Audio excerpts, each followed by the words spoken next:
সবাই কেমন আছেন? আজকের ভিডিওতে আমরা 3 ফেজ সার্কিটে ভোল্টেজ এবং কারেন্টের আচরণ নিয়ে আলোচনা করতে যাচ্ছি যদি একটি ফেজ শর্ট সার্কিট হয়। উদ্দেশ্য, এই ভিডিওর শেষে আপনি একটি সুস্থ 3 ফেজ সিস্টেমে ভোল্টেজ এবং কারেন্ট পরিমাপ করতে, ওভারলোড বা শর্ট সার্কিট অবস্থায় 2 ফেজের অবস্থা পরীক্ষা করতে সক্ষম হবেন। আসুন আমরা প্র্যাকটিক্যাল দিক থেকে এটি আলোচনা করি।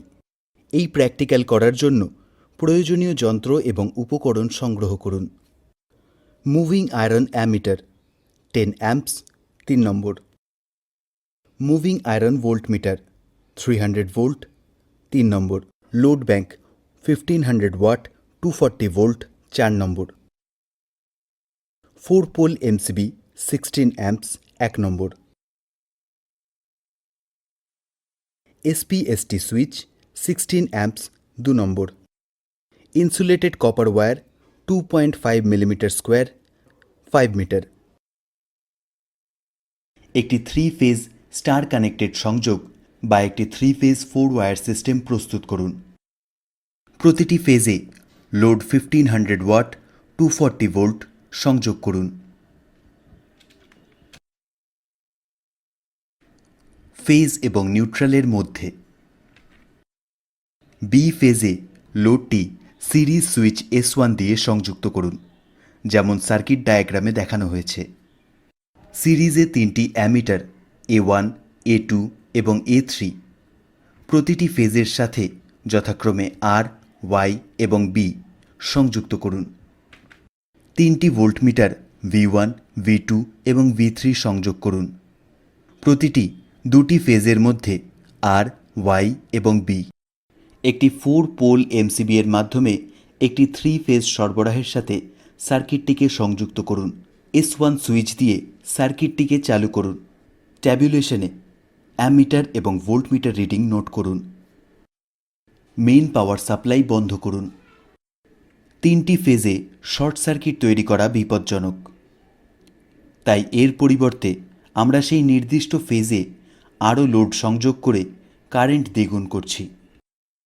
ইতিমধ্যে বিদ্যমান লোড 1500 ওয়াটের প্যারালালে সুইচ S2 বি ফেজ সিরিজে অন্য একটি লোড 1500 ওয়াট 240 ভোল্ট সংযোগ করুন। মেইন পাওয়ার সাপ্লাই চালু করুন। সুইচ S1 এবং S2 চালু করুন। ট্যাবুলেশনে অ্যামিটার এবং ভোল্টমিটারের সমস্ত রিডিং নোট করুন। ট্যাবুলেশন থেকে আপনি লক্ষ্য করতে পারেন যে যখন কোনো একটি ফেজে ওভারলোড হয় তখন অন্য দুটি ফেজের কারেন্ট এবং ভোল্টেজ কমে যাবে। অ্যালকালাইন সেল ক্ষারীয় সেলগুলি জিঙ্ক এবং ম্যাঙ্গানিজ ডাইঅক্সাইডের মধ্যে বিক্রিয়ার উপর ভিত্তি করে। অ্যালকালাইন সেলের নাম এমন রাখা হয়েছে কারণ এতে ব্যবহৃত ইলেকট্রোলাইট হল পটাশিয়াম হাইড্রক্সাইড, একটি সম্পূর্ণরূপে অ্যালকালাইন পদার্থ। একটি অ্যালকালাইন ব্যাটারির ইন্টারনাল রেজিস্ট্যান্স কম। এটির একটি যথেষ্ট দীর্ঘ সেলফ লাইফ আছে। এই ব্যাটারিতে লিকেজ কম। অ্যালকালাইন সেলগুলি গৃহস্থলীর অনেক সামগ্রীতে ব্যবহৃত হয়, যেমন MP3 player, CD player, digital camera, খেলনা, ফ্ল্যাশ লাইট এবং রেডিও। ভোল্টাইক সেল একটি ভোল্টাইক সেল কপার এবং জিঙ্ক ব্যবহার করে তৈরি হয়, দুটি ইলেকট্রোড হিসাবে এবং ইলেকট্রোলাইট হিসাবে সালফিউরিক অ্যাসিড। যখন এদের একসাথে স্থাপন করা হয় তখন ইলেকট্রোড এবং সালফিউরিক অ্যাসিডের মধ্যে একটি রাসায়নিক বিক্রিয়া ঘটে। এই প্রতিক্রিয়া জিঙ্কের ওপর একটি ঋণাত্মক চার্জ এবং কপারের উপর একটি ধনাত্মক চার্জ তৈরি করে।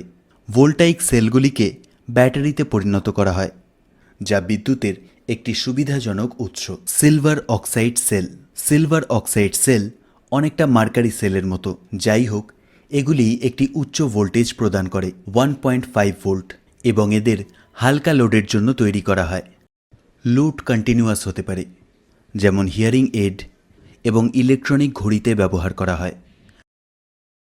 মার্কিউরি সেলের মতো সিলভার অক্সাইড সেলেও ভালো এনার্জি টু ওয়েট এবং এনার্জি টু ভলিউম রেশিও আছে।